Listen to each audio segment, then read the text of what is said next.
మనం Ramagundam municipal corporation లో ఉన్నాం. ప్రస్తుతం మనతో పాటుగా బీజేపీ పార్టీకి సంబంధించిన మేనిఫెస్టో కమిటీ సభ్యులు ఉన్నారు.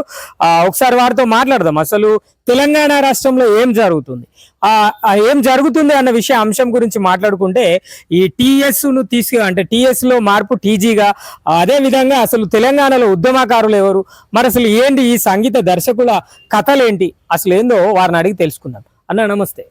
నమస్కారం. నిరుద్యోగి న్యూస్ ద్వారా నేను ఒక విషయాన్ని తెలియజేయదలుచుకున్నాను. చెప్పండి అన్న, అసలు ఉద్యమకారులు ఎవరన్నా తెలంగాణలో?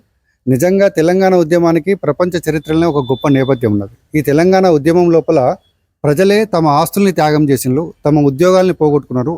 ఉద్యోగాలు పోగొట్టుకొని, జీతాలు పోగొట్టుకొని పస్తులు ఉన్నారు. మన తెలంగాణ ఉద్యమం లోపల మన సింగరేణి కార్మికులు 30 రోజులు స్ట్రైక్ చేసిండ్రు.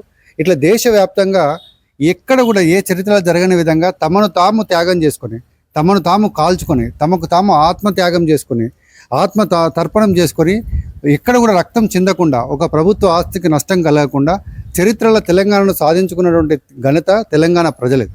దురదృష్టవశాత్తు ఈరోజు ఏం జరుగుతుందంటే, 1969లో అప్పుడున్నటువంటి ప్రభుత్వం ఏదైతే ఇదే పార్టీ అధికారంలో ఉండే 300 మందిని పిట్టల్ని కాల్చినట్టు కాల్చి చంపి, ఆనాడు తెలంగాణ ఉద్యమంలో పాల్గొన్నటువంటి ఉద్యమకారులను గుర్తించలేదు. ఈనాడు కూడా నిజమైనటువంటి తెలంగాణ ఉద్యమకారులను గుర్తించడం జరుగుతలేదు. నిజమైన తెలంగాణ ఉద్యమకారులను గుర్తించకుండా ఎవరిని ముఖ్యమంత్రిని చేశారని ఆ పార్టీ అధ్యక్షురాలను తీసుకొని వచ్చి ఈనాడు సన్మానాలు చేస్తామన్నటువంటిది తెలంగాణలో కొట్లాడి తెచ్చుకున్నటువంటి తెలంగాణ జాతిని అగౌరవపరిచినట్టు అవుతుంది. కాబట్టి అలాంటి వాటిని విరమించుకోవాలని చెప్పి కోరుతా ఉన్నాం. ఆనాడు 1500 మంది హత్యకు కారణం, జరిగినటువంటి ఆత్మహత్యలకు గల కారణం ఆనాడు ప్రభుత్వము సరైన సమయంలో నిర్ణయం తీసుకోవడం వలన ఈ విధంగా జరిగింది. కాబట్టి అలాంటివి జరగకుండా ఏదైతే ఈ ప్రభుత్వము అధికారంలోకి వస్తే వాళ్ళ మేనిఫెస్టోలో ఏమని పెట్టిళ్ళు, మేము తెలంగాణ ఉద్యమకారులను గుర్తించి వాళ్ళకి 250 గజాల స్థలం ఇస్తాము, 25,000 పెన్షన్ ఇస్తామని. నిజంగా ఈ దశాబ్ది ఉత్సవాలప్పుడు అలాంటి వాళ్ళందరినీ గుర్తించి వాళ్ళకు తక్షణమే ఇంటి స్థలం ఇచ్చి 25,000 పెన్షన్ ఇవ్వడం, అదేవిధంగా 1969లో జరిగినటువంటి ఏదైతే కుటుంబాలని త్యాగం చేసినో వాళ్ళను కూడా గుర్తించి సముచితంగా సత్కరించడమే తెలంగాణ జాతికి ఇచ్చేటువంటి నిజమైన గౌరవం, నిజమైన సన్మానం. కాబట్టి ప్రభుత్వం ఈ విషయం మీద దృష్టి పెట్టాలని చెప్పి కోరుతా ఉన్నాను. మీరు చెప్పండి అన్న, ఇప్పుడు టీఎస్ ను టీజీగా మారుస్తున్నారు, దానిపైన ఎట్లా ఉంది? టీఎస్ ను టీజీగా మార్చడము, రాష్ట్ర గీతాలను మరికొంత మాడిఫై చేయడము, అదేవిధంగా రాష్ట్ర చిహ్నాలని మార్చడం అనేది ప్రజలు పార్టీలకు అందుకు అధికారం ఇవ్వలే, ప్రభుత్వాలను అందుకు ఫామ్ చేయలే. పరిపాలన సంస్కరణలు తీసుకురావడం, వెనుకబడ్డ తెలంగాణని అభివృద్ధి పథంలో ముందుకు తీసుకుపోవడం ముఖ్యంగానే. చరిత్ర లోపల ఇట్లాంటివి చేయడాన్ని రాజనీతిజ్ఞత అనిపించుకోదు, నిజమైనటువంటి రాజకీయతకు ఇది నిదర్శనం కాదు. ప్రజలు వీటిని కోరుకోవట్లేదు. ఏ పార్టీ అధికారంలోకి వస్తే వాళ్ళు గుర్తుల్ని మార్చడము, ఏ పార్టీ అధికారంలోకి వస్తే వాళ్ళు గీతాల్ని మార్చడం అనేది తెలంగాణ యొక్క ఇమేజ్ని ప్రపంచవ్యాప్తంగా తక్కువ చేస్తుంది. కాబట్టి ఇలాంటి ఒక రిట్రోగ్రేడ్ రెస్పెక్టివ్లకు పోకుండా ప్రజాస్వామ్యంలో ముందుకు పోయే విధంగా మనం ముందుకెళ్ళాలి తప్ప చిహ్నాల్ని మార్చడం ద్వారా కాదు. అభివృద్ధి చేసి ప్రజల హృదయాల్లో చెరుగని ముద్ర వేయడం అనేది ముఖ్యమని చెప్పి నేను భావిస్తున్నాను. ప్రజల అధికారం కూడా ఇచ్చింది అందుకే, కాబట్టి ఆ విధంగా ప్రభుత్వం ముందుకు పోవాలని చెప్పి నేను ఆశిస్తున్నాను. అంటే టీఎస్ పైన వేరే వ్యక్తిగతంగా తీసుకున్నారు, పార్టీకి సంబంధించిన నేమ్ అని చెప్పేసి అని అంటున్నారు కదా, అట్లాంటి ఏం ఆలోచనలు ఉన్నాయి దీంట్లో? వీళ్ళు వచ్చినని వీళ్ళు మార్చి, వీళ్ళు మార్చి, కలర్లు మార్చి, ఈ కాలంలో మన ప్రజాస్వామ్యంలో దురదృష్టకరం. ఓ పార్టీ అధికారంలోకి వచ్చిన తర్వాత బిల్డింగ్ కలర్లు మారుస్తారు, ఇంకో పార్టీ అధికారం వచ్చిన తర్వాత అక్షరాలు మారుస్తారు, ఇంకో పార్టీ వచ్చిన తర్వాత ఇంకోటి మారుస్తారు. మార్పు అదే అనుకోవచ్చు. ఇది నిజమైనటువంటి మార్పు కాదు. నిజమైన మార్పు అంటే అభివృద్ధి చేయాలి, పరిపాలన సంస్కరణలు తీసుకురావాలి, పరిపాలన వికేంద్రీకరణ చేయాలి, ప్రజలు పార్టిసిపేటెడ్ డెమోక్రసీని పెంచాలి, అభివృద్ధిని చూపెట్టాలి. ప్రజలు అందుకు ఓటేసింది తప్ప ఈ అక్షరాలు మారుస్తానో, గుర్తులు మారుస్తానో, పాటలు మారుస్తానో ప్రజల జీవితాల లోపల మార్పు రాదు. నిజమైన మార్పును తీసుకొచ్చేందుకు ప్రజలు అధికారం ఇచ్చారు, దాన్ని సద్వినియోగం చేసుకోవాలి.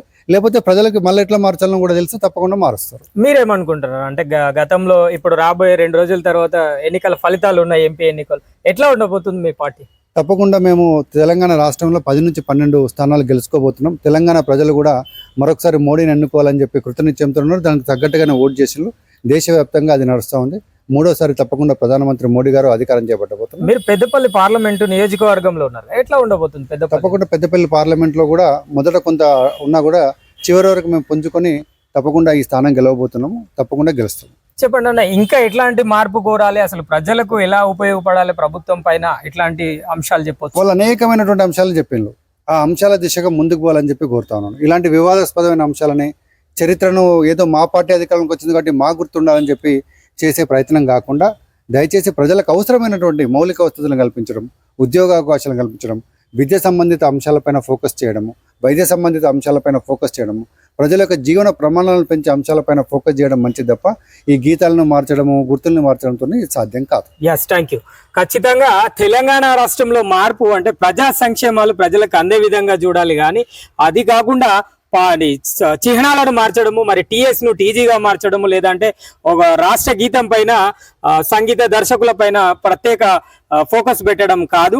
ప్రజల్లో మార్పు, ప్రజలు మార్పు కోరి కొత్త ప్రభుత్వాన్ని ఎన్నుకున్నారు. మరి కొత్త ప్రభుత్వం ద్వారా ప్రజలకు అభివృద్ధి కార్యక్రమాలు చేపట్టాలి, సంక్షేమ పథకాలు అందించాలి, ప్రజా అభివృద్ధిలో తోడ్పడాలి అని చెప్పేసి వారు మనకు చెప్తున్న సమాచారం ఇది.